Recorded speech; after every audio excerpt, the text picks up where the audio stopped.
आज हम socio religious movement का सेकेंड पार्ट स्टार्ट कर रहे हैं।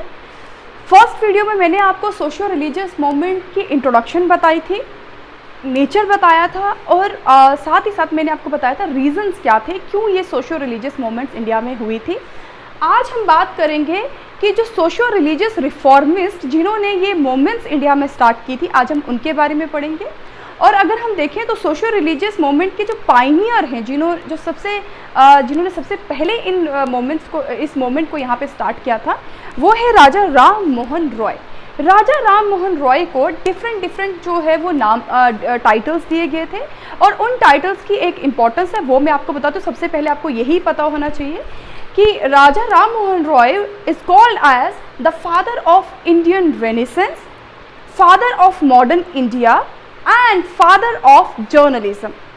अगर हम बात करें फादर ऑफ इंडियन रेनेसेंस, तो वो मैंने आपको लास्ट वीडियो में भी बताया था कि रेनेसेंस जो था इंडिया का, वो यूरोपियन रेनेसेंस से डिफरेंट था। डिफरेंट कैसे था कि इंडियन रेनेसेंस का मतलब था कि जो हमारा ग्लोरियस पास्ट है, वो ग्लोरियस पास्ट जो है with the passage of time कुछ इवल्स जो हैं उसमें आ चुके हैं और हमें सिर्फ उन इवल्स को हटाना है। तो ये रेनेसेंस है कि उन इवल्स को हटा के एक नई सोसाइटी जो है उसको एस्टैब्लिश करना है। तो यही चीज़ जो है राजा राम मोहन रॉय ने भी की थी। उन्होंने जो इंडिया का जो ग्लोरियस पास्ट है उसको अपनी बहुत से वर्क्स के थ्रू लोगों तक पहुंचाया भी था, और साथ ही साथ स्पेशली वेदास और उपनिषद्स को, और साथ ही साथ उसमें मॉडर्न आइडियाज़ को भी जो है वो इनकलकेट किया था। That's why he is called as the father of Indian renaissance. Next उनको कहा जाता है फादर ऑफ मॉडर्न इंडिया। क्यों कहा जाता है? Because he is pioneer to imbibe concepts of equality, modern education and emancipation of women। इसका ये मतलब है कि मॉडर्न इंडिया का फादर ऑफ मॉडर्न इंडिया क्यों कहा जाता है कि एक मॉडर्न आइडियोलॉजी के साथ उन्होंने ये रिफॉर्म मूवमेंट जो थी इंडिया में स्टार्ट की थी। और वो मॉडर्न आइडियोलॉजी क्या थी? इक्वालिटी होनी चाहिए, मॉडर्न एजुकेशन प्रोवाइड करवानी चाहिए, और वीमेन जो हैं उनको इक्वल स्टेटस जो है वो प्रोवाइड करवाना चाहिए। उनकी जो पोजीशन होनी चाहिए उसको बढ़ाना चाहिए, उसको डिप्रेसिंग जो है वो नहीं बनाना। तो ये जो मॉडर्न आइडियाज़ थे इंडियन सोसाइटी में, वो फर्स्ट टाइम जो है वो राजा राम मोहन रॉय लेकर आए थे। And then he is also called father of journalism. Raja Ram Mohan Roy से पहले इंडियन जर्नलिज्म जो था वो ना के बराबर था, लेकिन राजा राम मोहन रॉय ने बहुत सा वर्क जो था वो लोगों तक पहुंचाया था, जिसमें उन्होंने न्यूज़पेपर पब्लिश किए थे, जर्नल्स पब्लिश किए थे, बहुत सी बुक्स पब्लिश की थी। इनकी डिटेल मैं आपको आगे वीडियोस में बताती हूँ। And he is also called as Raja. जो राजा इनको टाइटल दिया गया था वो बेसिकली इनको दिया था मुगल एम्परर अकबर सेकंड ने। वो क्यों दिया था वो भी मैं आपको वीडियो में आगे बताऊंगी। तो ये 4 टाइटल्स जो थे वो राजा राम मोहन को दिए गए थे। अब वो क्यों दिए गए थे वो मैंने आपको बता दिए। नेक्स्ट आता है राजा राम मोहन रॉय की लाइफ हिस्ट्री के बारे में। तो लाइफ हिस्ट्री उनकी जो है, उनका बर्थ जो है वो 22 मई 1772 को राधानगर में हुआ था। Radhanagar is a place in Hooghly in Bengal. Bengal के हुगली में जो एक प्लेस है राधानगर, वहाँ पे उनका बर्थ हुआ था। और इनकी जो फैमिली थी वो ऑर्थोडॉक्स ब्राह्मण फैमिली थी। ऑर्थोडॉक्स का मतलब था कि जो पूरी तरीके से Indian society, Indian religion, India जो भी उस टाइम के जो प्रैक्टिसेस थी उनको फॉलो करते थे। नेक्स्ट आ गया इनकी स्टडीज़ के बारे में बात करें तो 2 फेजेस में इनकी स्टडीज़ हुई है। फर्स्ट इनिशियल फेज में इन्होंने पटना में अरेबिक और पर्शियन लैंग्वेज जो थी वो सीखा था, वहीं पे इन्होंने कुरान भी पढ़ा था। और सेकेंड फेज जो लेटर फेज था, तब इन्होंने ये बनारस में गए और वहाँ पे इन्होंने संस्कृत पढ़ी। और जब इन्होंने संस्कृत पढ़ी तो इन्होंने वेदास और उपनिषद जो थी उनकी नॉलेज भी जो थी वो गेन की, वो भी उन्होंने पढ़े। इसके बाद इन्होंने ईस्ट इंडिया कंपनी में एज ए क्लर्क और दीवान का काम भी किया था, बट इसके बाद उन्होंने उसे छोड़ दिया था। इनको मल्टीलिंगुअल भी कहा जाता है। बहुत बार क्वेश्चन आ चुका है कि राजा राम मोहन रॉय को मल्टीलिंगुअल क्यों कहा जाता है? बिकॉज उनको बहुत से लैंग्वेजेस आती थी, like Persian, Arabic, Sanskrit, Hebrew, English. तो ये सब लैंग्वेजेस इनको आती थी, इसलिए इनको मल्टीलिंगुअल भी कहते थे। अब हम आ जाते हैं, जो मेन चीज़ है वो इनकी है आइडियोलॉजी। आइडियोलॉजी इनकी समझनी बहुत ज़रूरी है। वो इसलिए भी ज़रूरी है क्योंकि दो तरह के क्वेश्चंस आपको आते हैं। एक आता है contribution of Raja Ram Mohan Roy in Indian society. वहाँ पे अगर आप इनकी आइडियोलॉजी को समझोगे तो आप इस क्वेश्चन को बहुत इनोवेटिव वे में लिख सकते हो। और जो सबसे इंपॉर्टेंट जहाँ हमें आइडियोलॉजी का यूज़ करना है वो है क्रिटिसिज्म, कि बहुत बार क्वेश्चन आ चुका है कि क्रिटिसाइज द फिलॉसफी और the role of Raja Ram Mohan Roy. तो उस केस में आपको उनकी आइडियोलॉजी को किस तरीके से क्रिटिसिज्म में यूज़ करना है, ये जब लास्ट में ये पूरा चैप्टर खत्म होगा तो मैं आपको जब आंसर राइटिंग कराऊंगी वहाँ पे मैं आपको डिटेल में बताऊंगी। यहाँ बस आप ये समझने की कोशिश कीजिए कि इनकी आइडियोलॉजी कैसी थी। जैसे कि मैंने आपको स्टार्टिंग में बताया कि एक ब्राह्मण फैमिली और वो भी ऑर्थोडॉक्स फैमिली से बिलोंग करते थे, बट इनकी आइडियोलॉजी थी वो बहुत रेशनलिस्ट हो गई थी, यानी इनकी जो थिंकिंग थी वो बहुत रेशनल थी। वो क्यों थी? वो बिकॉज ऑफ दिस एजुकेशन, कि ये जो इन्होंने अलग अलग लैंग्वेज में एजुकेशन एक्वायर की, इन्होंने अलग अलग रिलीजन की बुक्स जो थी उनको पढ़ा था, तो ये बहुत रेशनल हो गई थी, क्योंकि ये हर रिलीजन की अच्छाइयाँ और बुराइयाँ जो थे वो समझने लगे थे। तो इसलिए बहुत रेशनल थिंकिंग हो गई थी। जब रेशनैलिटी, मैंने कल वाली क्लास में भी आपको बताया कि जब रेशनैलिटी आई थी तो he started to explore the nature of Hindu society, कि जब इनकी नेशनल अप्रोच जो थी उस आइडियोलॉजी के बेसिस पे इन्होंने हिंदू सोसाइटी में एक्सप्लोर करने की कोशिश की कि कहाँ पे हम लैक कर रहे हैं, कहाँ हम लोग जो है वो हमारी इवल प्रैक्टिसेस क्यों हैं। तो उसकी वजह से इन्होंने ये जाना कि कास्ट सिस्टम, तो ये उसके अपोजर हो गए, उसके खिलाफ बोलने लगे कि कास्ट सिस्टम जो है वो सिर्फ और सिर्फ डिस्क्रिमिनेशन उसी को प्रमोट करता है अगेंस्ट द शूद्रा। उसके बाद इवल प्रैक्टिसेस, इनको ये लगता था कि बहुत सी इवल प्रैक्टिसेस है, लाइक सती सिस्टम है, चाइल्ड मैरिज है, उसके बाद पर्दा सिस्टम है, तो इन सब के अगेंस्ट ये बोलने लगे थे। और रिचुअल्स की बात करें तो खासकर आइडल वर्शिप को जो है वो इन्होंने मना कर दिया था करने से, और उसकी जगह ये एडवोकेट करते थे मोनोथिज्म को। अब यहाँ इनकी ये बात समझने की ज़रूरत है, क्योंकि जो इनकी जो एडवोकेसी थी टुवर्ड्स मोनोथिज्म, वहाँ से बहुत से लोगों को ये लगता था कि शायद ये कन्वर्ट होना चाहते, शायद ये क्रिश्चियनिटी को सपोर्ट करते। ऐसा नहीं था। वो मोनोथिज्म, वो पॉलीथिज्म के अगेंस्ट इसलिए थे क्योंकि उनको ये लगता था कि ये जो परसीव्ड पॉलीथिज्म है, परसीव्ड पॉलीथिज्म का मतलब बहुत से भगवानों की पूजा करना, ये सिर्फ और सिर्फ किस चीज़ को जो है वो प्रमोट करता है, दैट इज सुपरस्टिशन। सिर्फ ये इस बात पे कहते थे कि ये जो परसीव्ड पॉलीथिज्म है ये सुपरस्टिशन को प्रमोट करता है, प्लस ये जो एक्सप्लॉइटेशन है प्रीस्ट का उसको भी जो है आगे बढ़ाता है। सिंपल इनका यही मतलब था इसको लेके। इसमें कोई वो आइडल वर्शिप के अगेंस्ट नहीं थे, वो इस चीज़ के अगेंस्ट थे कि आइडल वर्शिप जो है वो सुपरस्टिशन को जो है वो प्रमोट करता है। यही रीज़न था कि इन्होंने आइडल वर्शिप जो है वो करने से मना किया था। और दूसरा, वो मोनोथिज्म को एडवोकेट करते थे। मोनोथिज्म को एडवोकेट करने का मतलब है वन गॉड। इसका ये मतलब नहीं था कि हिंदूज में जो माना जाता है कि बहुत से भगवानों की पूजा की जाती है, वो उस चीज़ को गलत नहीं बोलते। वो कहते थे मोनोथिज्म का मतलब है वन गॉड। हर एक रिलीजन के लिए, जैसे मैंने आपको कल भी बताया था कि एक कॉमन ब्रदरहुड होना चाहिए। इसी वजह से वो कहते थे कि वन गॉड का कंसेप्ट होना चाहिए और उसमें मॉडर्नाइजेशन होनी चाहिए ताकि इक्वालिटी हो सके। मेन मकसद जो था उनका कहने का यही था। इसकी वजह से इन्होंने प्रमोट किया वेदांत फिलॉसफी को। वेदांत फिलॉसफी क्या होती है? इंडिया में बहुत से हेटेरोडॉक्स स्कूल से और ऑर्थोडॉक्स स्कूल से। ऑर्थोडॉक्स स्कूल का एक सब स्कूल है वेदांत स्कूल। वैसे जब मैं आपको आर्ट एंड कल्चर में भी मैं वो पढ़ाऊंगी स्कूल्स क्या होते हैं, लेकिन यहाँ पे आप सिंपल ये समझ लीजिए, वेदांत स्कूल जो है वो वैदिक नॉलेज जो है उसके बारे में बात करता है। और वो नॉलेज ये कहती है कि गॉड जो है वो आपके अंदर है, आपको सेल्फ नॉलेज की ज़रूरत है। मतलब आपको जाके वर्शिप करने की ज़रूरत नहीं है, आपको कोई लाइक मंदिरों में जाने की ज़रूरत नहीं है, वो आपके अंदर है। आप अपने आप को समझिए, भगवान आपको खुद मिल जाएंगे। तो इस तरह की वेदांतिक नॉलेज जो थी वो उस तरह की थी। तो ये उसी को जो थे वो क्या करते थे, प्रमोट करते थे, उसको एडवोकेट करते थे। इसके बाद उनकी थिंकिंग रेशनल थी और उनकी अप्रोच जो थी वो मॉडर्न साइंटिफिक अप्रोच थी।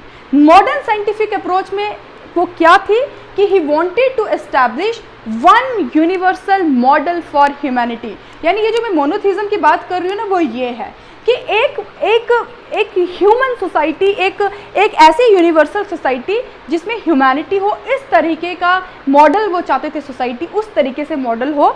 और उस यूनिवर्सल मॉडल फॉर ह्यूमैनिटी में क्या होना चाहिए?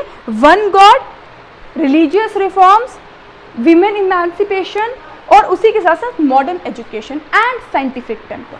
तो इस तरीके की आइडियोलॉजी थी जो राजा राम मोहन रॉय हैं उनकी। उसके बाद इसी आइडियोलॉजी के साथ उन्होंने अपनी जॉब को छोड़ दिया था और उन्होंने सोशल रिफॉर्म्स करने स्टार्ट किए थे। और वो सोशल रिफॉर्म्स जो हैं वो हम पढ़ेंगे in the form of contributions of Raja Ram Mohan Roy. तो अगर हम कॉन्ट्रीब्यूशंस की बात करें तो ऑल्दो हम फोकस कर रहे हैं यहाँ पे उनके रिलीजियस और सोशल रिफॉर्म पे, लेकिन उन्होंने सिर्फ सोशो और रिलीजियस रिफॉर्म नहीं किए, उन्होंने social reform, religious reform, educational reform, literary reforms, political reforms and even administrative reforms के बारे में भी बताया है। तो ये वन बाय वन हम पढ़ेंगे। तो उससे पहले आपको ये जानने की ज़रूरत है कि इनके रिलीजियस रिफॉर्म का क्या मतलब था। राजा राम मोहन रॉय को ये लगता था कि रिलीजन जो है वो कोई भी गलत नहीं होता, हर रिलीजन में कुछ पॉजिटिविटी होती है और कुछ नेगेटिव चीज़ें होती हैं। तो अगर आपको रिलीजन में रिफॉर्म लाना है तो उनको ये लगता था उसके लिए सोशल रिफॉर्म और पॉलिटिकल रिफॉर्म लाना बहुत ज़रूरी है, क्योंकि अगर सोसाइटी रेशनली सोचेगी और हमारा जो पॉलिटिकल सिस्टम है वो डेमोक्रेटिक होगा तो रिलीजियस रिफॉर्म अपने आप आ जाएगा। ठीक है, तो हम क्या करेंगे कि हम पहले सोशल रिफॉर्म पढ़ेंगे क्योंकि उसी में से रिलीजियस रिफॉर्म निकलेंगे। ठीक है, तो इनका जो सोशल कॉन्ट्रीब्यूशंस थी वो क्या थी? इनको ये लगता था कि अगर हम सोशल रिफॉर्म करना चाहते हैं तो उसके लिए एक प्लेटफॉर्म प्रोवाइड करवाया जाए, जितने भी इंटेलेक्चुअल्स हैं उनको एक प्लेटफॉर्म प्रोवाइड करवाया जाए सो दैट वो अपने व्यूज़ को, अपनी नॉलेज को लोगों तक पहुंचा सकें और उसी की वजह से सोसाइटी जो है वो आस्ता आस्ता ग्रेजुअली एंड स्लोली जो होगी वो चेंज होगी। तो उसके लिए राजा राम मोहन रॉय ने क्या किया? इन्होंने एसोसिएशन बनाई और पहली एसोसिएशन जो थी वो थी आत्मीय सभा। आत्मीय सभा 1814 एंड 1815 के बीच में इस्टेब्लिश हुई है। किसी बुक में 1814 है और किसी बुक में 1815 है। आपको सिर्फ और सिर्फ एनसीईआरटी को फॉलो करना, उसमें जो भी लिखा होगा वही आपका आंसर है। उसके बाद आ गया ये आत्मीय सभा कहाँ बनाई गई थी? ये कलकत्ता में बनाई गई थी। अब देखो, अब मेन चीज़ आती है। मैंने आपको बड़ी बार बोला है कि यूपीएससी जो है वो बहुत डीप में जाके क्वेश्चंस पूछ रही है आजकल, बहुत लाइक ऑप्शनल के क्वेश्चन पूछ रही है। ये तो आप सबको पता है कि आत्मीय सभा कब बनी थी और कहाँ बनी थी, लेकिन यूपीएससी इसके बियॉन्ड जा रही है। आपको ये भी पता होना चाहिए कि आत्मीय सभा बनाने का पर्पस क्या था, क्योंकि यही उनकी कंट्रीब्यूशन है। तो मेन पर्पस जो था आत्मीय सभा को बनाने का वो था फिलोसफिकल डिस्कशंस। राजा राम मोहन राय चाहते थे कि जो भी इंटेलेक्चुअल पर्सन्स हैं वो इस सभा का पार्ट बने, वो हम वहाँ पे रिलीजियस डिस्कशंस करेंगे, वहाँ पे philosophical, not only religious but philosophical discussions होगी। और वो डिस्कशन का जो एम था वो क्या था? वो था to bring socio and religious reform, कि सो दैट हम डिस्कशन करके सोसाइटी में और रिलीजन में चेंजेस ला सके। नेक्स्ट जो उनकी एसोसिएशन जो जिसके साथ वो एसोसिएटेड थे वो थी Calcutta Unitarian committee. Calcutta Unitarian committee 1821 में इस्टेब्लिश हुई थी। ऑल्दो राजा राम मोहन रॉय जो थे वो इसके फाउंडर नहीं थे, वो को फाउंडर थे। इसके फाउंडर जो थे वो विलियम एडम थे और को फाउंडर जो थे वो राजा राम मोहन रॉय थे। और इसका पर्पस क्या था? ये जो यूनिटेरियन कमेटी थी इसका पर्पस ये था कि राजा राम मोहन रॉय चाहते थे कि उनके नॉन में, उनके फ्रेंड सर्कल में या जो भी लोग उस टाइम पे उनको बहुत मानते थे, खासकर ब्राह्मण्स, यहाँ पे बात हो रही थी कि ब्राह्मण्स को to bring Brahmins in this sabha, कि इस यूनिटेरियन कमेटी का उनको पार्ट बनाया जाए। क्यों ब्राह्मण्स की बात कर रहे थे? क्योंकि वैसे तो वो कास्ट सिस्टम या वर्ण सिस्टम को नहीं मानते थे, बट उनको ये लगता था कि ब्राह्मण्स हायरार्की में सबसे ऊपर हैं, तो उनकी बात बाकी हायरार्की के लोग जल्दी समझेंगे और अगर उनमें चेंजेस आती हैं तो ऑब्वियस सी बात है रिलीजन में अपने आप चेंजेस जो है वो आने लगेंगे। तो यही रीज़न है कि इस कलकत्ता यूनिटेरियन कमेटी का मतलब ये था to bring prominent Brahmins into this committee so that religious और सोशल रिफॉर्म जो है उसको लोग समझें, उस तक हम इनके थ्रू हम लोगों तक पहुंचाएं। और मेन रिफॉर्म क्या चाहते थे? वो मोनोथिज्म, लोग वन गॉड के कंसेप्ट को जो है वो समझे। तो ये कलकत्ता यूनिटेरियन कमेटी का यही रोल था। नेक्स्ट उनकी जो कंट्रीब्यूशन है। और नेक्स्ट एसोसिएशन जो थी दैट इज ब्रह्मो समाज। ब्रह्मो समाज जो है वो 1828 में बनाई गई थी। ब्रह्मो समाज जो थी वो पहले उसको ब्रह्मो सभा बोला जाता था, बाद में उसको ब्रह्मो समाज बोला गया। इसकी कंट्रीब्यूशन जो है वो बहुत ज़्यादा कंट्रीब्यूशन है, क्योंकि ये एक पर्टिकुलर आइडिया के साथ नहीं आई थी। ब्रह्मो समाज बहुत से आइडियाज़ को लेकर आई थी, जिसमें था रिलीजियस रिफॉर्म करने की बात चल रही थी वहाँ पे। रिलीजियस रिफॉर्म में क्या, प्रीस्टहुड जो है उसको डिस्कार्ड करना है, वेदांत फिलॉसफी को प्रमोट करना है, रिचुअल्स को जो है वो जो एग्जिस्टिंग रिचुअल्स थे उनको ख़त्म करना है, उसकी जगह प्रेयर्स, मेडिटेशन और रीडिंग द स्क्रिप्चर्स, इन सब चीज़ों की बात हो रही थी। अब आप देखो ब्रह्मो समाज जो है it is a part of social reform, कि सोशल रिफॉर्म करने के लिए ब्रह्मो समाज जो है वो एस्टैब्लिश किया गया। लेकिन यहीं से रिलीजियस रिफॉर्म्स भी स्टार्ट हो गए कि रिलीजन को कैसे रिफॉर्म करना है वो ब्रह्मो समाज के थ्रू किया गया था, ठीक है। तो यानी रिलीजियस रिफॉर्म आपको अलग से पढ़ने की ज़रूरत नहीं है, इन्हीं के साथ आप, क्योंकि इनका दोनों का वाइस वर्सा इफेक्ट है। अब क्या होता है कि ब्रह्मो समाज की जो था उसने बहुत इंपॉर्टेंट रोल प्ले किया सोशल रिफॉर्म लाने में और रिलीजियस रिफॉर्म लाने में। और इनका एक सब रिलीजियस रिफॉर्म तो मैंने आपको बता दिया। इनफैक्ट एक चीज़ और यहाँ पे नोटिस करने वाली है कि राजा राम मोहन रॉय ने सिर्फ हिंदूज को ही अपोज नहीं किया था, उन्होंने क्रिश्चियनिटी को भी अपोज किया था। एक तो कन्वर्शन के बेसिस पे, और दूसरा जो सुपरस्टिशियस, क्रिश्चियंस भी बहुत सुपरस्टिशियस थे, तो उनको भी राजा राम मोहन रॉय ने जो है वो अपोज किया था अपने ब्रह्मो समाज के थ्रू। और जो सबसे इम्पॉर्टेंट कंट्रीब्यूशन है ब्रह्मो समाज की वो ये थी कि राजा राम मोहन रॉय के एफर्ट से और ब्रह्मो समाज जो था उनकी वर्किंग की वजह से 1829 में बंगाल सती रेगुलेशन आया था, जिसमें जो सती सिस्टम है उसको बैन किया गया था। ये सती सिस्टम क्या होता है ये मैं आपको रिवोल्ट ऑफ 1857 में बता चुकी हूँ कि जो विडो होती थी उसको अपने हस्बैंड की पायर के साथ यानी उसके चिता के साथ जला दिया जाता था। तो उसको बैन करवाया गया पहले बंगाल में, और किसकी उस टाइम पे जो गवर्नर जनरल थे वो थे लॉर्ड विलियम बेंटिक। बहुत बार क्वेश्चन आ चुका है। और उसके बाद पूरे इंडिया में बाद में ये बैन हो गई थी। अब यहाँ से एक क्वेश्चन है कि 1830 में राजा राम मोहन रॉय जो हैं वो यूके जाते हैं। वो क्यों जाते हैं? क्योंकि वो लॉर्ड बेंटिक को कन्विंस करने जाते हैं कि ये जो सती सिस्टम है इसको डिसकंटिन्यू जो है वो नहीं करेंगे। और वो किसके बिहाफ पे जाते हैं? वो जाते हैं as an ambassador of Mughal emperor Akbar second. यही रीज़न था कि अकबर सेकेंड ने इनको राजा का टाइटल दिया था, ठीक है। तो यहाँ पे आपको समझ आ गया कि किस तरीके से सती सिस्टम को रेगुलेट किया गया, बैन किया गया, फिर कैसे उसको बचाने के लिए, उसको कंटिन्यू करने के लिए इनको कहाँ जाना पड़ा? लंदन जाना पड़ा। और वहीं पे इनको टाइटल जो था वो उसी की वजह से जो टाइटल जो था वो अकबर सेकेंड ने इनको दिया था। नेक्स्ट कंट्रीब्यूशन है इनकी एजुकेशनल फील्ड में। एजुकेशनल रिफॉर्म में इन्होंने क्या किया था?